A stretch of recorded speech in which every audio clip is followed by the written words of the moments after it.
সেই দিনই মনে হচ্ছে যে আমি ছোট ছিলাম। আমি ভাবছিলাম যে আমি একসময় সিনেমার পর্দায় আমাকে দেখা যাবে। আমি মনে করি যে আমার লাইফে সবচেয়ে চ্যালেঞ্জিং পার্ট ছিল ফ্যামিলি মেম্বারদেরকে ফেস করাটা। একটা ছোটবেলার স্বপ্ন যখন বড় হয়ে দেখতে পাই, বাস্তব হয়েছে। সো সেটা আসলে ভাষায় বলে প্রকাশ করার মতো না। কারণ আমার মনে হয় ঠিক আ সেই দিনই মনে হচ্ছে যে আমি ছোট ছিলাম। আমি ভাবছিলাম যে আমি একসময় সিনেমার পর্দায় আমাকে দেখা যাবে। সো আমি নিজেকে দেখতে পাচ্ছি এবং আমি অনেক হ্যাপি। এবং আমি আসলে সৃষ্টিকর্তার প্রতি অনেক বেশি কৃতজ্ঞ যে আমি আসলে এ পর্যন্ত আসতে পেরেছি এবং আপনাদের সবার দোয়া ছিল। এবং সামনে অবশ্যই আরো নিজের চেষ্টা দ্বারা আরো ভালো কিছু করতে হবে এবং আমার মনে হয় যে স্বাধীনতা যেহেতু পেয়ে গেছি, সো এটা রক্ষা করাটা এখন আমার দায়িত্বের মধ্যে পড়ে। সো মাসুদ রানা ইনশাআল্লাহ ভালো যাচ্ছে, আপনারা সবাই পছন্দ করছেন এবং অ্যাপ্রিশিয়েট করছেন।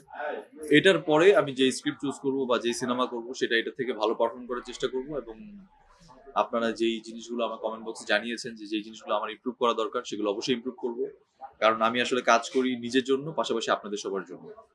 কারণ আপনাদেরকে এন্টারটেইন করা এবং নিজের স্বপ্ন পূরণ করা দুটোই আমার টার্গেট। সো আমি দুটো জায়গা থেকেই সাকসেসফুল হতে চাই। মূলত মাসুদ রানার যে বেস ক্যারেক্টারটা যে ছিল, ক্যারেক্টারের যে বেসটা সেটা আমরা ঠিক রেখে বাকিগুলো একটু সমসাময়িকভাবে করার চেষ্টা করেছি। সো এটা ছিল আমাদের টার্গেট। আর তার সাথে যে নামের মিল, স্যারের নাম হচ্ছে সোহেল রানা, আমার নাম রাসেল রানা। সো এটা আসলে কাকতালীয় একটা ব্যাপার বলা যায়। আর আর সিনেমার নাম মাসুদ রানা। সো সবকিছু রানা রানা। সো আমি মনে করছি রানা রানা সবকিছু ভালো কিছুই হবে। উনি একটা কথা বলেছিল, সেটা আমি এর আগেও বলেছিলাম, যে উনি আমাকে বলেছিল যে তুমি মানুষের ভালোবাসা অর্জন করো, অডিয়েন্স তোমাকে যেন ভালোবাসে, দ্যাটস এনাফ। তোমার আর কোনো পলিটিক্স লাগবে না, তোমার কোনো সিন্ডিকেট লাগবে না, নাথিং। সো মানুষের ভালোবাসা অর্জন করো, তারাই তোমাকে একটা জায়গায় নিয়ে যাবে। সো এটা অনেক ইম্পর্টেন্ট একটা কথা ছিল আমার জন্য এবং আহ, তার মধ্যে একজন পার্সনের কাছে বসতে পেরে এবং তার সাথে কিছু সময় অতিবাহিত করতে পেরে আমি খুবই আনন্দিত ছিলাম এবং আমি আনন্দিত, কৃতজ্ঞ তার প্রতি। সবচেয়ে বড় প্রতিবন্ধকতা আই থিঙ্ক আপনাদের সবার লাইফে ছিল। আপনারা যেটা চাচ্ছিলেন সেটা না পাওয়া পর্যন্ত সবচেয়ে বড় প্রতিবন্ধকতা ছিল আপনাদের ফ্যামিলি মেম্বার্স, আত্মীয় স্বজন। কারণ তাদের সামনে আসলে যাওয়াটা অনেক বড় চ্যালেঞ্জিং একটা ব্যাপার। কারণ তারাই আপনাদের সবচেয়ে বড় জাজ। আমার কাছে এটা মনে হতো যে আমাদের ফ্যামিলি মেম্বারসদের সাথে আমি যখন মিট করতে যেতাম, ফিল হতো যে আমাকে কেউ যদি কোয়েশ্চেন করে বসে যে তোমার সিনেমা কবে আসবে বা আদৌ আসবে কিনা, ও তো এমার9 করে ফেলেছে, তুমি তো আর হচ্ছ না মাসুদ রানা, এই ধরনের কোশ্চেন চলে আসতো। সো এই কোশ্চেনগুলো আমার কাছে খুব ভয়ঙ্কর কোশ্চেন ছিল আসলে, মাসুদ রানা মিশনের থেকে ভয়ঙ্কর কোশ্চেন ছিল। তাই আমি অ্যাভয়েড করতাম, সবকিছু আমি অ্যাভয়েড করে চলতাম।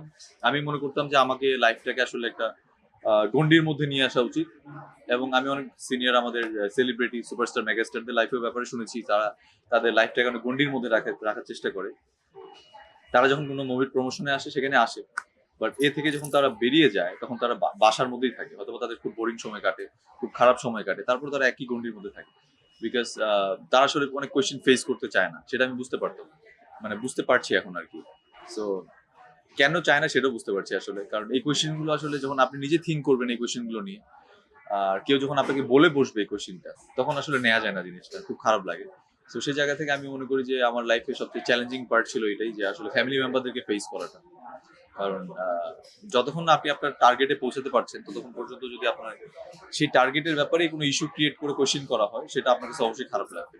তো ওটাই আমার জন্য অনেক খারাপ একটা ব্যাপার ছিল। না, তারা বেসিক্যালি আমার ফ্যামিলি মেম্বার্স, কেউ এনিমি না, এখানে কোনো থাকে না হিরো ভিলেন ফাইট না। তারা তাদের জায়গা থেকে রাইট ছিল এবং আমার জায়গা থেকে আমিও রাইট ছিলাম, ব্যাপারটা এমন আর কি। তারা তাদের জায়গা থেকে আমাকে নিয়ে কনসার্ন হওয়ার জন্য তারা এই কোয়েশ্চেন গুলো করতো, আর আমি আমার জায়গা থেকে আমি একটা জিনিস নিয়ে নিজে থেকেই টেন্স ছিলাম। সো আমি এটা ক্লারিফাই করতে চাচ্ছিলাম না, বাট করতে হতো সামহাউ। সো তারা তাদের জায়গা থেকে রাইট, আমি আমার জায়গা থেকে রাইট। এটা আসলে সমস্যাটা, আমি প্রবলেমটা বলবো সময়ের, সিচুয়েশন।